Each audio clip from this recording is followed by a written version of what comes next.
What's up, guys? You already know what it is. It's Jesse from that hit show, Hustle in Brooklyn, only on BET every Tuesday, 10/9 Central, and you locked in with Hip Hop Weekly.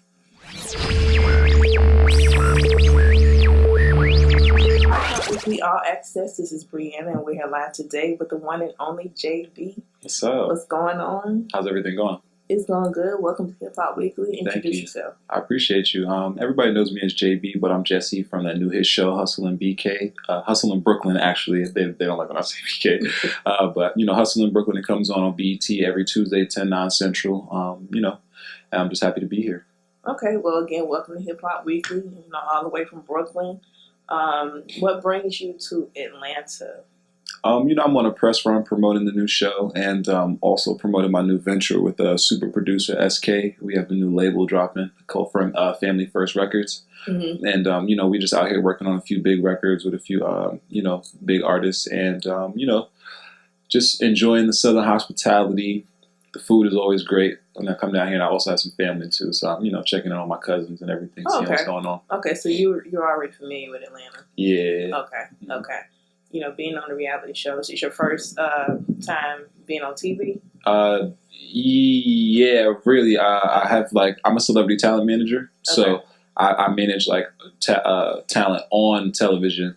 So I've always been behind the scenes, but this is my first time actually being on the television screen. And I wouldn't necessarily say it's acting. I can act, but I'm not saying it's acting. It's definitely reality. So you just being yourself. Yeah. Okay. I play myself, and I just think that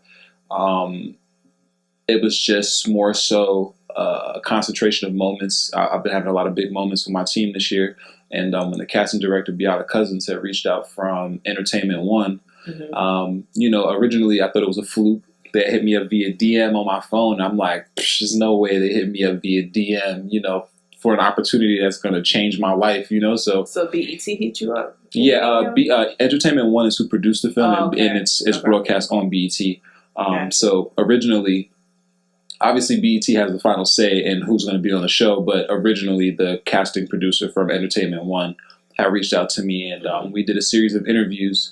And originally, it didn't work out because I guess they were going to go with just a bunch of people who really, really knew each other, like a close-knit group of friends beforehand. And, I was just like, everything happens for a reason, so I'm going to stay on the grind and continue doing what I have to do. But what ends up happening is, shout out to Robin Schneiders and Mark Ford, who were two of the executive producers on the show. They have reached out, as well as Kim Osario, and they were just basically like, even though we made the decision, we kind of want to meet you in person and see, we might want to change our mind. So at that point, I'm like, well, I got to be in LA, for some client work for BET weekend. And they were like, well, we're going to be in New York, so it's kind of up to you whether or not you want to, So I'm like, well, I could chase the bag with my clients in LA, or I could take the sacrifice and take the risk and take this meeting and see what happens. And so, I ended up taking the risk, and I stayed behind, and, we had a great meeting, and the rest was history from there. My lawyer called me a few hours later, like, hey, we got a deal on the table. And maybe 48 hours later, I had 10, 15 people in my life every day for weeks on end. Okay. Yeah. All right. So let's talk about your music career because you was kind of getting into that. Yeah. How's that going? It's wonderful. Shout out to all the clients that I manage: Young Cross Beats, Vaughn Solo Beats, and SK. They're three really dope producers, and we've just been doing a great job of placements. Shout out Cinematic Music Group. We got a few records coming out with Lil Soulja and a few other people that they're putting out on their label, and same thing with Alamo and a few other boutique labels and majors as well. So I think that it's definitely been an up year, and I think 2019 is probably going to be our biggest year, to date. So I'm just really excited about that, and I'm trying to stay focused. Okay, so and you were actually trying to rap too, right? Or yeah, I mean, at one point in time that was the case, but I kind of moved away from all of that a while ago when I just wanted to kind of do the behind the scenes work and really make sure everybody's getting paid, and as an advocate like a street A&R in a sense. I just wanted to make sure that the streets had a voice as well. Okay. What was one of your oddest jobs you had before getting your feet, into the door for music? I was a valet trash attendant in Houston. It was like my second job. So after I would get off of work from when I first started at Southwest. So, when you go to Southwest, you got 6-month probation. So you really don't want to be picking up that many hours and missing shifts Right. and, all that stuff because you get fired real quick. So I was just like, I'm going to get a second job until I'm off this probation. So that way I'm not stressing myself out. Mm-hmm. And I just drove into the city every day, like 5:30, 6 o'clock. And I just went around picking up people's trash and throwing it to the dumpster in the parking lot. And then, that's just what it was, but it paid the bills though, so right. I couldn't really. It paid the bills. I was living kind of good when I didn't go front. What was your rap name? I was just JB. I wasn't. JB? Yeah, I'm a very simple person, so I was like, I ain't gonna try to play myself. Okay. And be out here with no crazy name. Okay. Mm-hmm. So, being that you're on the show, Hustle in Brooklyn, what is your hustle? Yeah, well, my main hustle is Celebrity Talent Manager, and I'm an on-air personality for a FM show called Subtle But Major. It's a show that I created, and I have brought it to 101.9, which is KZAB out in Seattle, Washington. And, they gave me the opportunity to just basically expand the show and expand the brand. And, our tagline is Realest Hour on the Planet, Realest Hour on FM. And that's just exactly what it is.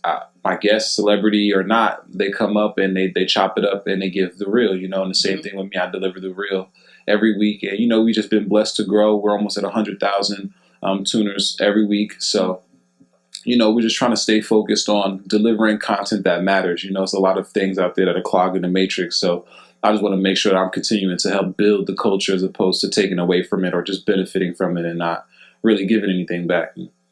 Okay. Mm-hmm. And when you say giving back, because, your upbringing, you came up from a homeless environment. Mm-hmm. What are some of the advice that you can give to some of the people that's, in your shoes that, might want to give up? Yeah, definitely can't give up. That's number one, because if I gave up, then I wouldn't be here talking to you. And it sounds a little cliche, but it's just real life, right. If I did give up, then real life wouldn't be here. So, definitely staying prayerful.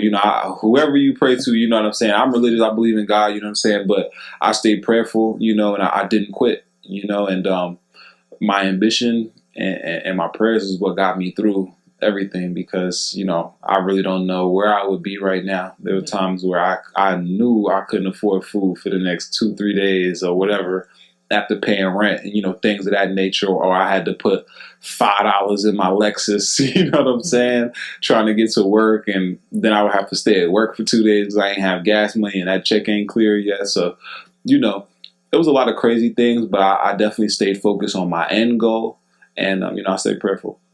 Okay. So what's next for you? Because well, hopefully a season 2.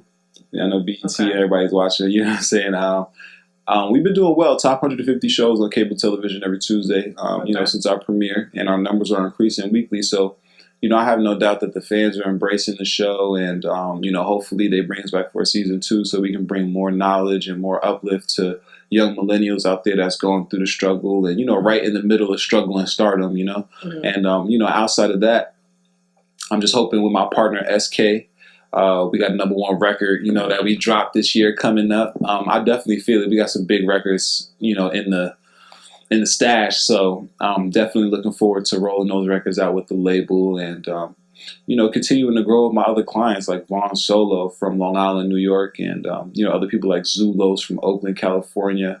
We got, my agency, we have clients from all over. So I'm just looking to really leave that global footprint. Really, okay. I want to really do what I'm saying I'm doing as opposed to just saying it, Okay. Mm-hmm. And also, too, we see that you and Ivy are close on the show. Yeah. How's that, Yeah, shout out to my girl, Ivy. She's a young hustler out here doing her thing as well, record label executive, you know what I'm saying? On-air personality as well. And, I appreciate the journey. It's definitely been different getting to know somebody with cameras around you 24/7 and all of that. But at the end of the day, like, it was a decision that we both, made together, and just staying true to the end goal, and always communicating. That's the, like, major thing, because things happen while you're filming, things happen when you're not filming, and because of the fact that I'm super popular, she's super popular, like, we have to make sure to communicate before, like, the grapevine tries to bring back the message to us, but by the time that happens, it's been distorted, chopped up, screwed, and it's just something different from, what the actual fact is. So that can definitely prove to be a roadblock when it comes to, overcoming little hurdles or obstacles when you get with somebody. So, I definitely commend her on being patient with me, and, communication is key. So. Okay. Yeah. All right. Well, definitely good luck with that. Appreciate anything else you want to, mention to us about, any up and coming projects you have coming up? I mean, that's really it right now. Okay. Really got my focus on my agency, Legends in the Making Inc., and I'm focused on Family First Records. Like, we're really looking to change the culture. And like I said before, we got some really big records in the stash. And, I just appreciate opportunities for industry heavyweights like SK for, giving me that opportunity, to show my worth out in the field and really make moves, for the brand. And, we in a 50-50, so I'm just trying to inspire nonetheless. Okay. All right. Well, it was a pleasure speaking with you. Leave us with your social media handles and how you could be reached. Yeah, you guys already know. Again, this is Jesse from that hit show Hustle in Brooklyn. Every Tuesday on BET, 10/9 Central. You can follow me on Instagram and Twitter at UKNOJB. That's UKNOJB. Or you can follow me on the website at legendsinthemaking.us. Okay. All right. Well, again, it was a pleasure speaking with you, and we do appreciate you for checking in and speaking to hip hop. Thank you so much for having me. I appreciate you all. Thank you.